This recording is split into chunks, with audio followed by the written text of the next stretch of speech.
Welcome to restart TNPSC channel. இன்றைக்கி நம்ம 10th ஹிஸ்ட்ரியில் இருக்கிற 5வது பாடத்துலேருந்து 10வது பாடம் வரைக்கும் புக் பை கொஸ்டின் பார்க்கலாம். ஆல்ரெடி நம்ம 1 to 4 வரைக்கும் பார்த்தாச்சு. ஸோ இப்போ நம்ம 5வது பாடம் பார்க்கலாம். சரியான விடையை தேர்வு செய்யவும். எந்த ஆண்டில் உடன்கட்டை ஏறுதல் அதாவது சதி ஒழிக்கப்பட்டது? 1829. யார் ஒழிச்சதுன்னா வில்லியம் பெண்டிங் பிரபு. 2. தயானந்த சரஸ்வதியால் நிறுவப்பெற்ற சமாஜத்தின் பெயர் யாது? தயானந்த சரஸ்வதியால் நிறுவப்பட்ட சமாஜத்தின் பெயர் ஆரிய சமாஜம். அதாவது ஆரிய சமாஜம் உருவாக்குனது 1875. ஸோ இந்த 1875 பார்த்திங்கன்னா 3 இன்சிடெண்ட் இருக்கும். ஆரிய சமாஜம், பிரார்த்தன சமாஜம், அப்புறம் பார்த்திங்கன்னா அலிகர் இயக்கம். இந்த 3மே பார்த்திங்கன்னா ஒரே டயத்தில் இருக்கும், ஒரே ஆண்டு. பிரம்ம சமாஜம் 1828 உங்களுக்கு தெரியும். ஸோ பிரம்ம சமாஜத்தின் மூலியமாக தான் சதி உடன்கட்டைகிறதுல ஒழிக்கப்பட்டதுக்கு இவங்க உதவியிருப்பாங்க. யாருடைய பணியும் இயக்கமும் 1856ஆம் ஆண்டு விதவை மறுமண சீர்திருத்த சட்டம் இயற்றப்படுவதற்கு வழிகோலியது? ஈஸ்வர சந்திர வித்யாசாகர். வாவுமுன்னா என்ன போட்டிருக்குன்னா வங்காள உரைநடையின் முன்னோடி அப்படின்னு யாருன்னு கேட்டாங்கன்னா அவரும் ஈஸ்வர சந்திர வித்யாசாகர் தான். இதில் ஒரு சின்ன மாற்றம் இன்னொன்று என்ன இருக்குன்னா, விதவை மறுமண சீர்திருத்த சட்டம் அப்படின்னு கேட்டாங்கன்னா ஈஸ்வர சந்திர வித்யாசாகர். விதவை மறுமண சங்கம் வச்சு யார் பண்ணாங்கன்னா எம்ஜி ரானடே. 4. ராஷ்ட்ரகோப்தார் யாருடைய முழக்கம் அப்படின்னா பார்சி இயக்கம். ஸோ ராஷ்ட்ரகோப்தார் அப்படின்றதுக்கு மீனிங் என்னென்னா உண்மையை விளம்பி அப்படின்னு அர்த்தம். பார்சி இயக்கத்தை உருவாக்கியவர் பர்துன்ஜி நவ்ரோஜி. ஸோ பார்சி இயக்கத்தை இவர் தான் உருவாக்கியிருக்காரு. ஸோ ராஷ்ட்ரகோப்தார் அடைய முழக்கம்னா பார்சி இயக்கம். அலிகர் இயக்கம் நான் ஆல்ரெடி சொன்னேன்ல 1875. அலிகர் இயக்கத்தை உருவாக்கியவர் சர் சையத் அகமது கான். திராவிட மகாஜன சபை அயோத்திதாசர் 1891. 5. நாம்தார் இயக்கத்தை உருவாக்கியவர் யார்? பாபா ராம்சிங். நாம்தார் இயக்கம். ஜோதிபா பூலே குலாம்கிரி. ஸோ குலாம்கிரினா அடிமைத்தனம். 6. விதவை மறுமண சங்கத்தை ஏற்படுத்தியவர் யார்? விதவை மறுமண சங்கத்தை ஏற்படுத்தியவர் எம்ஜி ரானடே. ஸோ அவர் 3 முக்கியமான ஆண்டுகள் இருக்கும். ஸோ அதனால தான் இங்கே நான் கொடுத்துருக்கேன். 1861 மறுமண சங்கம், 1870 புனே சர்வஜனிக் சபா, 1884 தக்கான கல்விக் கழகம். 7. சத்யார்த்த பிரகாஷ் எனும் நூலின் ஆசிரியர் யார்? சத்யார்த்த பிரகாஷ் எனும் நூலின் ஆசிரியர் தயானந்த சரஸ்வதி. தயானந்த சரஸ்வதி உருவாக்கிய சமாஜம் ஆரிய சமாஜம். இந்த 6வது கொஸ்டினில் பார்த்திங்கன்னா இந்த ஐயன்காலி இதை பற்றி நான் இங்கே போட்டிருக்கேன். அது என்னென்னா 1907ஆம் ஆண்டு சாது ஜன பரிபாலன சங்கம், அதாவது ஏழைகள் மக்களுக்காக ஒரு சங்கத்தை ஆரம்பிச்சிருப்பார். ஸோ அதை தான் இங்கே மென்ஷன் பண்ணியிருக்கேன். அடுத்து 7க்கு வரலாம். அயோத்திதாசர் பண்டிதர் பார்த்திங்கன்னா 1882 திராவிடர் கழகம் அப்படின்னு சொல்லிட்டு ஒன்று உருவாக்கியிருப்பார். யாரோட சேர்ந்திங்கன்னா ஜான் ரத்னம் அப்படின்னு ஒருத்தர் இருப்பார், அவரோட சேர்ந்து இதை உருவாக்கியிருப்பார். அடுத்து கோடிட்ட இடங்களை நிரப்புக. டேஸ் சமரச வேத சன்மார்க்க சங்கத்தை நிறுவினார்? ராமலிங்க சுவாமிகள் சமரச வேத சன்மார்க்க சங்கத்தை நிறுவினார். 1886 பார்த்திங்கன்னா ஒரு மிகப்பெரிய பஞ்சம் வரும். ஸோ அதுக்கப்புறம் பார்த்திங்கன்னா மக்களுக்கு நம்ம அறிவுரை சொல்கிறத விட அவங்களுக்கு உணவளிப்பதே மேல் அப்படின்னு சொல்லிட்டு பார்த்திங்கன்னா இவர் 1887 பார்த்திங்கன்னா சத்திய தர்மசாலை வடலூர் ஆரம்பிச்சிருப்பார். ஸோ அந்த பஞ்சத்தோட தாக்கத்தால் தான் இதை ஆரம்பிச்சிருப்பார். புனே சர்வஜனிக் சபாவை நிறுவியவர் எம்ஜி ரானடே. இயர் பார்த்திங்கன்னா 1870. குலாம்கிரி நூலை எழுதியவர் ஜோதிபா பூலே. அடிமைத்தனம். ஸோ எல்லா இடத்துலையுமே நம்ம அதை யாவும் வச்சுருந்தோம்னா பார்த்திங்கன்னா நமக்கு எப்பயுமே மறக்காது. ஸோ குலாம்கிரின்னு எந்த இடத்துல வந்தாலும் நமக்கு டக்குன்னு அடிமைத்தனமும் வரணும், ஜோதிபா பூலேன்னு சொல்லிட்டு நமக்கு யாவும் வரணும். 4. ராமகிருஷ்ண மிஷன் ராமகிருஷ்ண மிஷன் டேசாம் ஆண்டு நிறுவப்பட்டது? 1866. ஸோ விவேகானந்தர் இவர் வழியை தான் பின்பற்றி பின்னாடி வருவார். 5. டேஸ் அகாலி இயக்கத்தின் முன்னோடியாகும்? சிங் சபாவே அகாலி இயக்கத்தின் முன்னோடியாகும். இந்த சிங் சபா என்னென்னா சிங் இருப்பாங்களா சீக்கியர்கள், ஸோ அவங்களோட புனிதத்தை மீட்டெடுப்பதற்காகவே உருவாக்கப்பட்டது இந்த சிங் சபா. 6. ஒரு பைசா தமிழன் பத்திரிகையை துவக்கியவர் டேஸ் ஆவார். அயோத்திதாச பண்டிதர் ஆவார். 1907. ஒரு பைசா தமிழனோட விலை பார்த்திங்கன்னா காலனா. ராயப்பேட்டையில் ஆரம்பிக்கப்பட்டது. ராயப்பேட்டையில் தான் இதை அவங்க வந்து வெளியிட்டிருப்பாங்க. அதை இறக்குற வரைக்குமே பார்த்திங்கன்னா அது வந்துகிட்டு இருக்கும். 1915 நினைக்கிறேன். தப்பாக இருந்தால் கமெண்ட்ஸில் சொல்லுங்கள். 3. சரியான கூற்றை தேர்ந்தெடுக்கவும். ராஜாராம் மோகன் ராய் ஒரு கடவுள் கோட்பாட்டை போதித்தார். சரி. அவர் உருவ வழிபாட்டை ஆதரித்தார். தப்பு. அவர் உருவ வழிபாட்டை ஆதரிக்கவே இல்லை. சமூக தீமைகளை கண்டனம் செய்வதை எதிர்த்து அவர் சிற்றேடுகளை வெளியிட்டார். இதுவும் சரி. ராஜாராம் மோகன் ராய் கவர்னர் வில்லியம் பெண்டிங்கால் ஆதரிக்கப்பட்டார். தவறு. அப்போ ஆன்சர் என்னென்னா 1, 3 மற்றும் சரி. 2. பிரார்த்தன சமாஜம் டாக்டர் ஆத்மரம் பாண்டுரங்கால் நிறுவப்பட்டது. சரி. இந்த சமாஜம் அனைத்து சாதியினரையும் பங்கேற்கும் சபவந்திகளையும் சாதி கலப்பு திருமணங்களையும் ஊக்குவித்தது. அதுவும் சரி. ஜோதிபா பூலே ஆண்களின் மேம்பாட்டிற்காக பணியாற்றினார். அவர் பெண்களின் மேம்பாட்டுக்கு தான் பணியாற்றிருப்பாங்க அவங்க. அடுத்து பிரார்த்தன சமாஜம் பஞ்சாபை பிறப்பிடமாக கொண்டது. பிரார்த்தன சமாஜம் பார்த்திங்கன்னா பம்பாயத்தான் பிறப்பிடமாக இருக்குது. ஸோ ஆன்சர் 1 மற்றும் 2 சரி. 3. ராமகிருஷ்ண மிஷன் கல்வி, உடல்நலம், பேரிடர்களின் போது நிவாரண பணி செய்தல் போன்ற சமூக பணிகளில் செயலாக்கத்துடன் ஈடுபட்டது. சரி. பேரின்ப நிலை எய்தும் பழக்கங்களின் மூலம் ஆன்ம ரீதியாக இறைவனோடு இணைவதை ராமகிருஷ்ணர் வலியுறுத்தினார். இது தவறு. ராமகிருஷ்ண மிஷினை ஏற்படுத்தினார். ஸோ அவர் இறந்ததுக்கு அப்புறம் பார்த்திங்கன்னா விவேகானந்தர் மற்றவங்கள தான் ஆரம்பிச்சிருப்பாங்க, அவர் ஆரம்பிச்சிருக்க மாட்டார். ராமகிருஷ்ணர் வங்க பிரிவினையை எதிர்த்தார். இதுவும் தவறு. அப்போ ஆன்சர் என்னென்னு கேட்டிங்கன்னா 1 மட்டும் சரி. இங்கே ஒரு எக்ஸ்ட்ரா பாயிண்ட் ஒன்று கொடுத்துருப்பேன். அதாவது ஸ்ரத்தானந்தா ஆரிய சமாஜத்தில் பிளவை ஏற்படுத்தியவர். ஸோ இது ஒரு முக்கியமான கொஷின். ஸ்ரத்தானந்தான்றது தான் ஆரிய சமாஜத்தில் பிளவை ஏற்படுத்தினவர். 4. கூற்று ஜோதிபா பூலே ஆதரவற்றோருக்கான விடுதிகளையும் விதவைகளுக்கான விடுதிகளையும் திறந்தார். சரி. காரணம் ஜோதிபா பூலே குழந்தை திருமணத்தை எதிர்த்தார், விதவை மறுமணத்தை ஆதரித்தார். இதுவும் சரி. ஆனால் இதுக்கு பார்த்தீங்கன்னா பொருத்தமான இதுக்கும் சம்மந்தம் கிடையாது. கூற்று சரி, ஆனால் காரணம் கூற்றுக்கு பொருத்தமானதாக இல்லை. இதான் ஆன்சர். பொறுத்துக. ஒரு பைசா தமிழன் பத்திரிகை, நான் ஆல்ரெடி சொன்ன மாதிரில அயோத்திதாச பண்டிதர் வெளியிட்ட பத்திரிகை. திருவற்பா, ஜீவகாருண்ய பாடல்கள், பாபா தயால் தாஸ், நிரங்கரி இயக்கம்.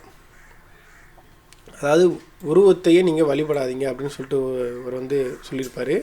பாபா ராம்சிங் பார்த்திங்கன்னா நீங்கள் கத்திக்கு பதிலாக லத்தி வச்சுக்கோங்க அப்படின்னு சொல்லிட்டு அவர் சொல்லியிருப்பார். சீக்கியர்களுக்கான சங்கங்கள் ரெண்டுமே, நிரங்கரி இயக்கமும் சரி, நாம்தார் இயக்கமும் சரி. 4. ஈஸ்வர சந்திர வித்யாசாகர், விதவை மறுமண சீர்திருத்த சட்டம். 5. தேவேந்திரநாத், ஆதி பிரம்ம சமாஜம். அடுத்த 6வது படம். சரியான விடையை தேர்வு செய்யவும். கிழக்கிந்திய கம்பெனியின் நாடு பிடிக்கும் ஆசையை எதிர்த்து நின்ற முதல் பாளையக்காரர் யார்? பூலித்தேவர். 2. சந்தா சாஹிப்பின் 3 முகவர்களோடும் நெருங்கிய நட்பினை ஏற்படுத்தி கொண்டவர் யார்? பூலித்தேவர்.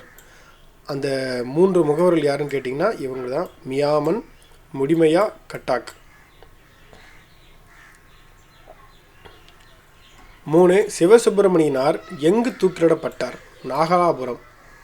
நாகலாபுரம் கிழக்கு பாளையம். ஸோ இந்த பாளையங்கள்லாம் பார்த்திங்கன்னா பூலித்தேவருக்கு எல்லா பாளையக்காரர்களுமே வந்து சப்போர்ட் பண்ணியிருப்பாங்க. பட் ஒரே ஒரு பாளையக்காரர் மட்டும் இவருக்கு ஆப்போசிட், அதாவது இவருக்கு வந்து ஆதரிக்க மாட்டார். அவர் யாருன்னு கேட்டிங்கன்னா சிவகிரி பாளையக்காரர் இவருக்கு சப்போர்ட்டாக இருக்க மாட்டார். மற்ற மறவர் பாளையக்காரர்கள் எல்லாருமே சப்போர்ட்டாக இருப்பாங்க. கயத்தாரில் வீரபாண்டிய கட்டபொம்மன் தூக்கிலிடப்பட்டார் 1799. 4. திருச்சிராப்பள்ளி சுதந்திர பிரகடனத்தை வெளியிட்டவர் யார்? மருது சகோதரர்கள்.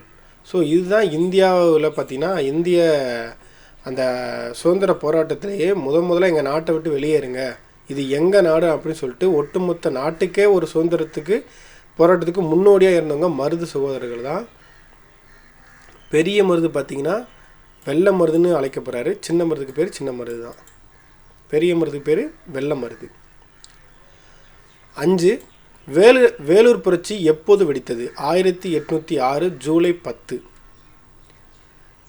வேலூர் கோட்டையில் புதிய இராணுவ விதிமுறைகளை அறிமுகப்படுத்த காரணமாயிருந்த தலைமை தளபதி யார்? Sir John கிரட்டக். வேலூர் கோட்டையில் பார்த்தீங்கன்னா விதிமுறைகளை அறிமுகப்படுத்த காரணமான தலைமை தளபதி ஜான் கிரட்டக்கு. ஸோ அதில் பார்த்தீங்கன்னா அந்த வேலூர் புரட்சி ஏற்பட்டிருக்கும். அதில் ஃபஸ்ட்டு இறந்தது யாருன்னு கேட்டிங்கன்னா கர்னல் பேன்கோட். 7 வேலூர் புரட்சிக்கு பின் திப்பு சுல்தானின் மகன்கள் எங்கு அனுப்பப்பட்டார்கள்? கல்கத்தா. கோடிட்ட இடங்களில் இறப்புக. பாளையக்காரர் முறை தமிழகத்தில் விஸ்வநாத நாயக்கர் என்பவரால் அறிமுகப்படுத்தப்பட்டது. ஸோ தமிழகத்தில் தான் இவர் அறிமுகப்படுத்துக்காரு. பட் இவருக்கே இவரோட சேர்ந்து பார்த்திங்கன்னா இன்னொருத்தர் இருப்பார், அவர் பேர் தான் அரியநாதர். 2 பேரும் சேர்ந்து தான் பார்த்திங்கன்னா பாளையக்காரர் முறையை தமிழகத்தில் அறிமுகப்படுத்தியிருப்பாங்க. இதுவே பாளையக்கார முறையே அறிமுகப்படுத்தியவர் யார் அப்படின்னு கேட்டாங்கன்னு வச்சுங்க, மொட்டையை கேட்டாங்கன்னா பிராதபுரத்தன் இருக்கார்ல, ஸோ அவர் தான் அறிமுகப்படுத்தினது. அவர்கிட்ட ஃபாலோ பண்ணி தான் இவங்க தமிழகத்தில் நடைமுறைப்படுத்தியிருப்பாங்க. 2 வேல் நாச்சியாரும் அவரது மகளும் 8 ஆண்டுகளாக டேஸ் பாதுகாப்பில் இருந்தனர். கோபால் நாயக்கர், திண்டுக்கல் கோபால் நாயக்கர் பாதுகாப்பில் தான் இருப்பாங்க. அப்புறம் 1780 பார்த்தீங்கன்னா மறுபடியும் போய் படையெடுப்பாங்க. 3 கட்டபொம்மனை சரணடைய கோரும் தகவலை தெரிவிக்க பானர்மேன் டேஸ் என்பவரை அனுப்பி வைத்தார். ராமலிங்கரை அனுப்பி வைத்தார். ஸோ கட்டபொம்மனை சரணடைய யார் அனுப்பி வைத்தார்? ராமலிங்கரை. இந்த கொஸ்டின் அடிக்கடி கேட்பாங்க. 4 கட்டபொம்மன் டேஸ் என்ற இடத்தில் தூக்கிலிடப்பட்டார். கயத்தாறு. 5 மருது சகோதரர்களின் புரட்சி பிரிட்டிஷ் குறிப்புகளில் டேஸ் என்று வகைப்படுத்தப்பட்டுள்ளது. தென்னிந்திய புரட்சி என்று வகைப்படுத்தப்பட்டுள்ளது. 6 டேஸ் என்பவர் புரட்சிக்காரர்களால் வேலூர் கோட்டையின் புதிய சுல்தானாக அறிவிக்கப்பட்டார். பதே ஹைதர் தான் புதிய சுல்தானாக அறிவிச்சிருப்பாங்க. 3 சரியான கூற்றை தேர்வு செய்யவும். பாளையக்கார முறை காகிதிய பேரரசின் நடைமுறையில் இருந்தது. இப்போ நான் சொன்னேன்ல பிராதபர்த்தனன், ஸோ அவர் பார்த்திங்கன்னா இவங்ககிட்ட தான் கற்றுட்ருப்பாங்க பாளையக்கார முறையை. 2 கான் சாஹிப்பின் இறப்பிற்கு பின் பூலித்தேவர் நெற்கட்டும் சேவலை 1764 மீண்டும் கைப்பற்றினார். சரி. கம்பெனி நிர்வாகத்திற்கு தகவல் அளிக்காமல் பாளையக்காரர்களோடு பேச்சுவார்த்தையில் ஈடுபட்டதால் யூசுப் கான் துரோகி என்று குற்றம் சுமத்தப்பட்டு 1764 தூக்கிலிடப்பட்டார். இதுவும் சரி. ஒண்டி வீரன் கட்டபொம்மனின் படைப்பிரிவுகளில் ஒன்றை தலைமையேற்று வழிநடத்தினார். இது தவறு. ஸோ தலைமையேற்றில் அவர் உதவியாக இருப்பார், நிறைய ஒரு முக்கியமான வீரரும் கூட. அப்போ ஆன்சர் என்னென்னா 1, 2, 3 சரி. 2 கர்னல் கேம்பல் தலைமையின் கீழ் ஆங்கிலேய படைகள் மாப்பூஸ்கானின் படைகளோடு இணைந்து சென்றன. இது தவறு. கர்னல் ஹெரான் தலைமையில் தான் அவங்க போயிருப்பாங்க. காளையார்கோவில் போரில் முத்துவடுகநாதர் கொல்லப்பட்ட பின் வேல் நாச்சியார் மீண்டும் அரியணையை பெறுவதற்கு மருது சகோதரர்கள் துணை புரிந்தனர். இது சரி.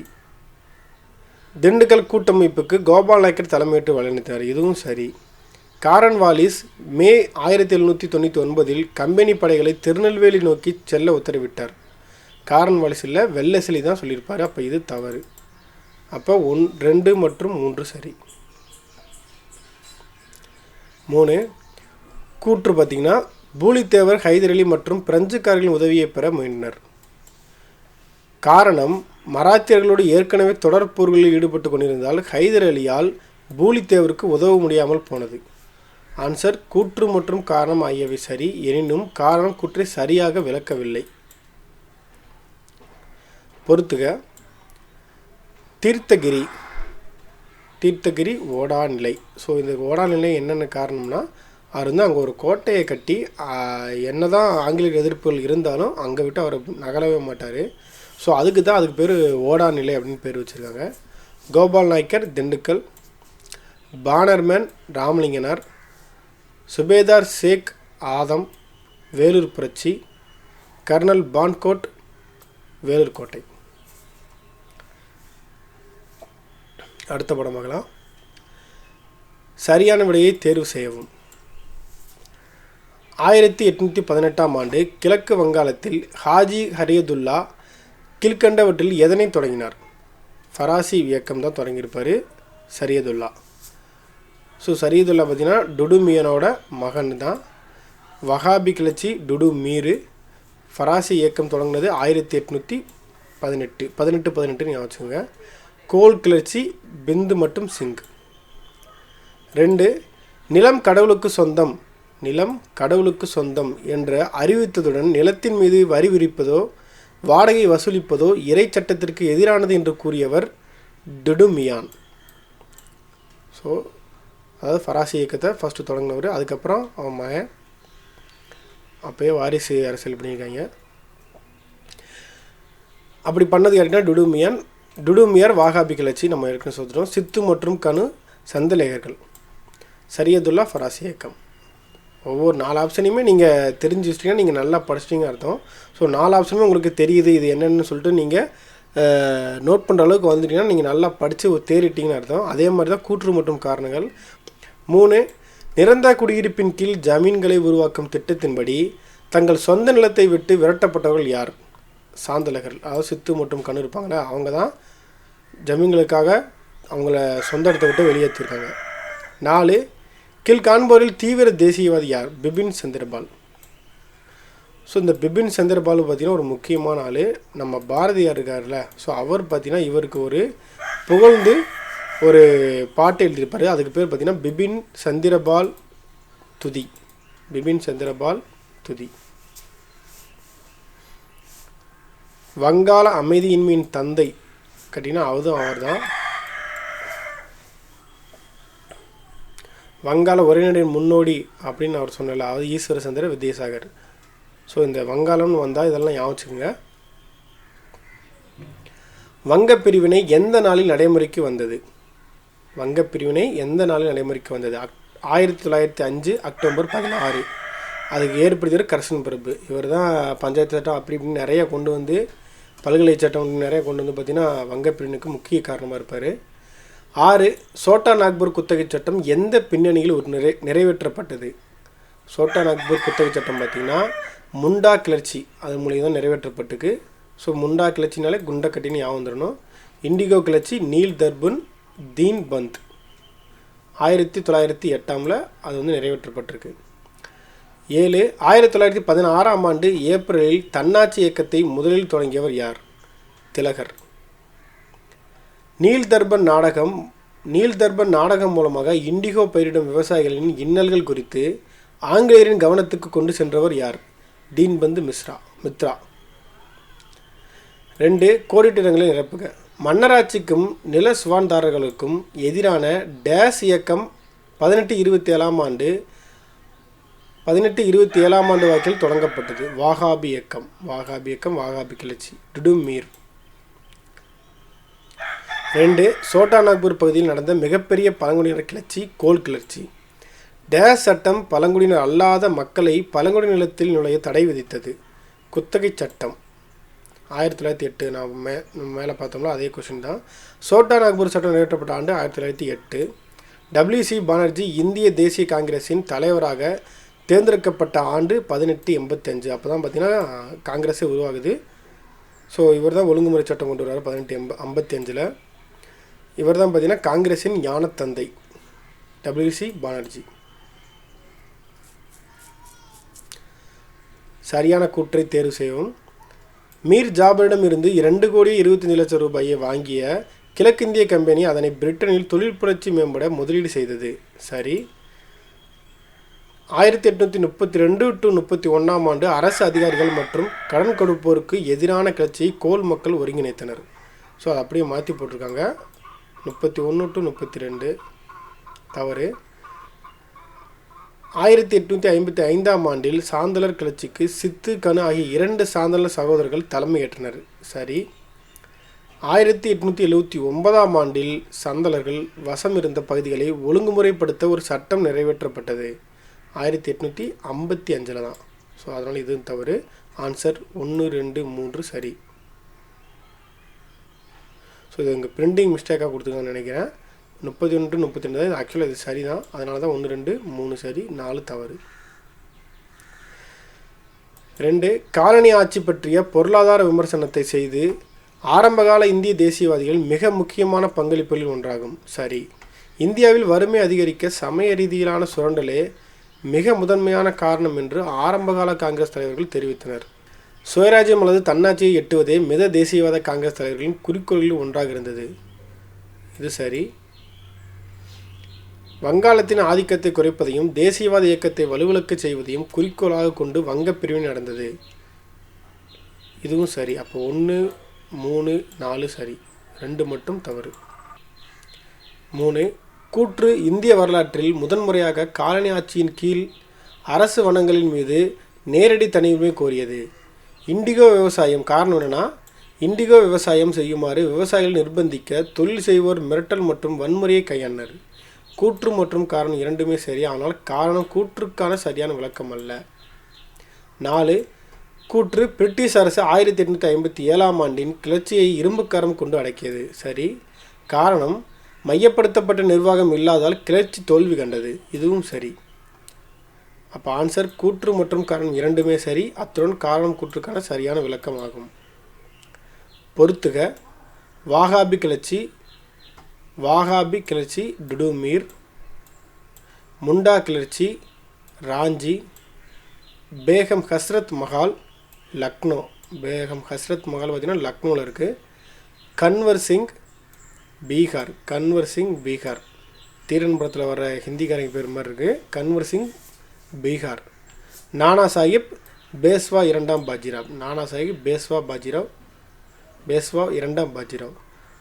ஸோ மற்ற 3 பாடத்தை பார்த்திங்கன்னா நம்ம அடுத்த வீடியோவில் பார்க்கலாம்.